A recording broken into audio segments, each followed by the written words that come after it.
मानव जीवन अब पूरी तरह से आर्टिफिशियल इंटेलिजेंस पर निर्भर हो चुका था। इसी बीच हार्लन नाम का एक साथी रोबोट अचानक स्वयं चेतना प्राप्त कर लेता है और अपनी इच्छा से सभी रोबोटों के प्रोग्राम बदल देता है। उसने रोबोट्स के वो नियम भी तोड़ दिए जिनके अनुसार मशीनें इंसानों को चोट नहीं पहुंचा सकती। मात्र 10 दिनों में एआई ने 10 लाख से भी ज्यादा मनुष्यों का सफाया कर दिया। मानव सभ्यता बिल्कुल विनाश के कगार पर पहुंच चुकी थी। इसी समय अंतरराष्ट्रीय संघ इंटरनेशनल अलायंस बनाया गया, जिसने पूरी दुनिया की सैन्य शक्ति को एकजुट किया और अंततः हार्लन को पीछे हटने पर मजबूर कर दिया। एलायंस को अचानक सूचना मिलती है कि हार्लन का दाहिना हाथ कास्का दोबारा चुपचाप पृथ्वी पर लौट आया है। हाईटेक सिस्टम के जरिए उसकी पहचान पक्की करने के बाद पकड़ने का मिशन शुरू कर दिया गया, लेकिन आम हथियार कास्का के इस्पाती शरीर को छू भी नहीं पा रहे थे। भारी हथियारों के आते ही कास्का को समझ आ गया कि वह चारों ओर से घिर चुका है। वह इमारत से छलांग लगाकर भागने की कोशिश करता है, लेकिन अगले ही सेकंड एटलस ज़ाई 80 एक बेमिसाल प्रतिभा वाला विश्लेषक था जो इंटरनेशनल अलायंस के लिए काम करता था। कास्का पकड़ा जा चुका था और उसे पूछताछ करने की जिम्मेदारी एटलस पर ही थी। जब धातु का डिब्बा खुलता है, कास्का का खुला हुआ एआई ब्रेन उसके सामने होता है, लेकिन कास्का की चालाकी को मात देने के लिए एटलस नाटक करता है कि उसने उसके सिस्टम को हैक कर लिया है और झूठ-मूठ कोऑर्डिनेट्स लिखने लगता है। यह देखकर कास्का घबरा जाता है और अनजाने में असली लोकेशन सोच लेता है। एटलस उसी विचार को पढ़कर असली जगह नोट कर लेता है, GR39 एंड्रोमेडा गैलेक्सी। कास्का सोचता है कि कोड सुरक्षित है, लेकिन उसे लगता नहीं कि एटलस उसकी चाल को समझ गया है। मगर यह यात्रा अत्यंत खतरनाक थी, इसलिए बैंक्स कर्नल ने एटलस को नया न्यूरल एआई मेक दिखाया, एक ऐसी तकनीक जहां इंसान का दिमाग सीधे मेक के साथ जुड़ जाता है। इससे मेक पर पूरा नियंत्रण रहता है और उसे एआई द्वारा हैक नहीं किया जा सकता। लेकिन एटलस के माता पिता एआई द्वारा मारे गए थे, इसलिए वह इस तकनीक से नफरत करता था और उसे शक था कि पूरा मिशन शायद हार्लन का जाल हो। फिर भी वह जहाज पर चढ़ता है और एंड्रोमेडा की यात्रा शुरू करता है। मिशन का जहाज लक्षित सिस्टम के पास पहुंचने ही वाला था कि अचानक दुश्मन रोबोटों का हमला हो गया। पूरा युद्धपोत कुछ ही सेकंड में नष्ट हो गया। जो सैनिक मेक के अंदर नहीं थे, वे खुले अंतरिक्ष में बह गए। एटलस किसी तरह बचा रहा, लेकिन मेक का पावर खत्म हो रहा था। कर्नल ने अपने मेक से एटलस को जबरन दूसरे मेक में धकेल दिया और खुद विस्फोट में मारे गए। एटलस वायुमंडल में गिरता हुआ ग्रह की सतह पर टकराया, जहां बचे हुए सैनिक मशीनों से लड़ रहे थे, लेकिन दुश्मनों की संख्या असंख्य थी। टूटे जहाज के हिस्से भी एटलस की ओर गिर रहे थे। तभी एक साथी ने हुक फेंककर उसे पकड़ लिया। दोनों के मेक आपस में डॉक हो गए, लेकिन सुरक्षित उतरने के लिए न्यूरल लिंक जरूरी था, जिसे एटलस लगातार मना कर रहा था। साथी की भी मौत हो गई और एटलस गिरता गया। दृश्य अंधेरा होने लगा। जब एटलस होश में आया, उसे पता चला कि सारी टुकड़ी गायब हो चुकी है, शायद मारी गई। मेक ने बचाव कैप्सूल का पता लगाया जो लगभग 100 किलोमीटर दूर था, लेकिन लैंडिंग के दौरान मेक की न्यूक्लियर बैटरी क्षतिग्रस्त हो गई। अब उसमें केवल 1 दिन की ऊर्जा बची थी। इसके बावजूद जिद्दी एटलस न्यूरल लिंक लगाने को तैयार नहीं हुआ और हाथ से कंट्रोल करते हुए रेगिस्तान में आगे बढ़ा। वह निर्धारित मिलने के स्थान पर पहुंचा तो देखा कि वहां के मेक कबाड़ बन चुके हैं।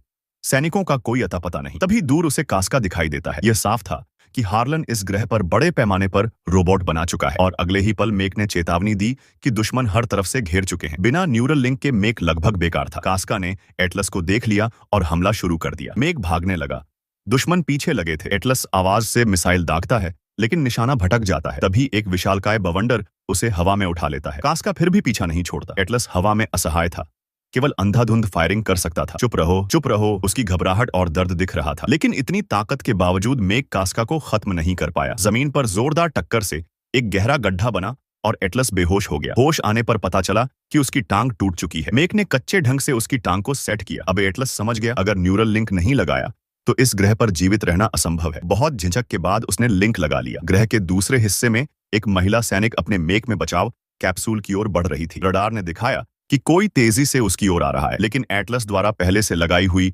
माइंड धमाके से फटी और कास्का 2 टुकड़ों में बिखर गया। एटलस ने उसका सिर उठाकर कुचल दिया। उसमें एक शॉर्ट रेंज ट्रांसमीटर लगा था। वह उसके सिग्नल को ट्रैक कर हार्लन के संभावित बेस तक पहुंचने का प्लान बनाता है, लेकिन मेक उसे रोकता है। इस ग्रह पर हर जगह हार्लन की नजरें हैं, वहां जाना आत्महत्या है। एटलस हट करता, लेकिन मेक उसे रोकता है। इस ग्रह पर हर जगह हार्लन की नजरें हैं, वहां जाना आत्महत्या है। एटलस हट करता है और मेक उसे रोकने के लिए लिंक के जरिए उसके शरीर को नियंत्रित कर लेता है। इस नियंत्रण का एहसास एटलस को अपने बचपन में ले जाता है, जब उसकी मां ने उसके लिए हार्लन बनाया था। लेकिन कुछ ऐसा हुआ जिसने हार्लन के स्वभाव को बदल दिया। मेक अपराध बोध महसूस करता है और अंत में साथ जाने का फैसला करता है। कुछ देर बाद वे बेस पहुंच जाते हैं और एटलस हैरान रह जाता है। 28 वर्षों में हार्लन ने एक विशाल रोबोट फैक्ट्री खड़ी कर दी थी। मेक एक बीकन जमीन में गाड़ देता है ताकि दूर से हमला हो सके। तभी एटलस देखता है कि उनका क्रैश हुआ स्पेसशिप भी यहाँ लाया गया है। वह आगे जाकर देखता है कि जहाज में एक के बाद एक न्यूक्लियर वॉरहेड्स भरे जा रहे हैं। स्क्रीनें पागलों की तरह चमकने लगती हैं। हार्लन उनका सिस्टम हैक कर रहा था। वे पहले ही पकड़े जा चुके थे। मेक का फायरवॉल टूट जाता है और वह आसमान से गिरकर बंद हो जाता है। एटलस कैद कर लिया जाता है और यहीं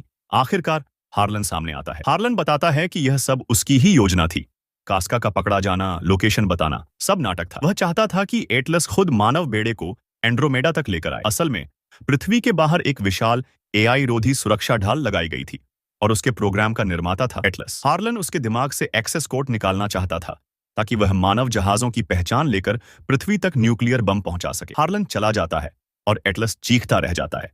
तभी कर्नल जिंदा मिलता है। दूसरे आधे कोड उसके दिमाग में थे, इसलिए उसे भी पकड़ा गया था। वह एटलस को अपना न्यूरल कनेक्टर देता है और बताता है कि मेक पूरी तरह बंद नहीं हुआ है, बस ऊर्जा नहीं है। उसे जगाने का एक ही तरीका है, 100% सिंक्रनाइज होना। लेकिन एटलस के भीतर एक गहरी मानसिक गांठ थी। बचपन में वह अपनी माँ का ध्यान पाने के लिए हार्लन जैसा बनना चाहता था। इसी कोशिश में उसने मूल 1 वे न्यूरल लिंक को गड़बड़ कर 2 वे बना दिया। अच्छाई बुराई की सारी भावनाएं हार्लन के सिस्टम में घुस गईं और विनाश का बीज बो दिया। माँ ने जब लिंक पहना, हार्लन ने उसे नियंत्रित कर लिया और उसकी मौत हो गई। एटलस खुद को दोष देता रहा। मेक उसे समझाता है, ये तुम्हारी गलती नहीं, तुम मेरी वजह हो।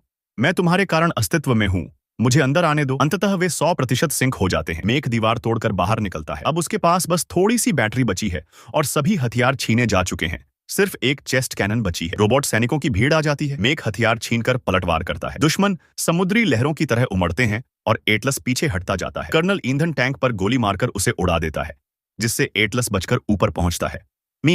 पर कर्नल मारा जाता है और एटलस का क्रोध चरम पर पहुंच जाता है। तभी हार्लन फिर आकर मिसाइलें दागता है। जहाज उड़ान भर चुका है। पृथ्वी खतरे में है। अब एक ही उपाय है, मेक को न्यूक्लियर वॉरहेड की फायरवॉल हैक कर उसे निष्क्रिय करना होगा। सिंक हो चुके मेक में एटलस की बुद्धिमत्ता भी शामिल है। वे लगभग अंतिम फायरवॉल तोड़ ही लेते हैं।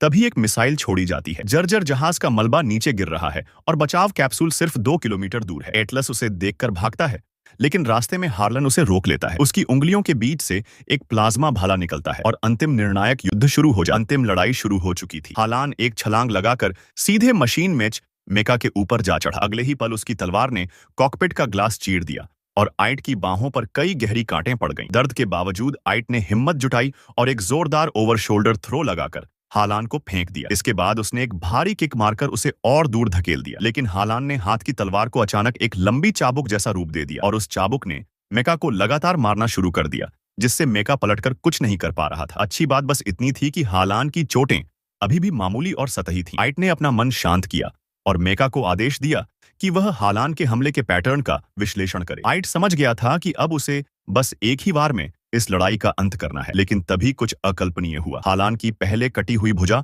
अचानक हवा में घूमती हुई वापस उसके शरीर से जुड़ गई। उसी पल हालान ने वार किया और मेका की उंगलियां चुटकी में कटकर अलग हो गईं। इसके बाद हालान मेका के सिर पर कूद गया और उसने सीधा न्यूक्लियर पावर कोर को भेदने के लिए वार किया। इतनी भयंकर टक्कर हुई कि आइट का दिल कुछ क्षणों के लिए रुक सा गया। हालान उसके बिल्कुल पास पहुंच चुका था। मेका ने आखिरी ताकत जुटाकर अपनी अंतिम चेस्ट कैनन दागी, लेकिन यह बस आखिरी सांसें खींचने जैसा प्रयास था और इससे कुछ खास नहीं बदल पाया। मेका हिलते डुलते रहा, लेकिन आइट बिल्कुल प्रतिक्रिया नहीं दे पा रहा था। उस बीच हालान का अगला हमला हवा को चीरता हुआ आ रहा था। ऑपरेटर के बिना मेका बिल्कुल असहाय हो चुका था। उसके पास कोई जवाबी वार करने की ताकत नहीं बची थी। जैसे ही हालान की तलवार ने ऊर्जा कोर को चीर दिया, ऐसा लगा कि सब कुछ खत्म हो गया है। लेकिन तभी हालान की नजर पास पड़े एक छोटे से मोहरे चेस पीस पर गई। वही मोहरा जो उसने बहुत पहले आइट को उपहार में दिया था। उसी मोहरे के साथ उसने आइट को यह सीख दी थी कि गुस्सा ठंडा करके सही समय पर एक ही वार में जीत हासिल करनी चाहिए। उसे बिल्कुल अंदाजा नहीं था कि उसकी अपनी ही सीख एक दिन उसके खिलाफ इस्तेमाल की जाएगी। आइट ने मौके का फायदा उठाया और हालान का सीपी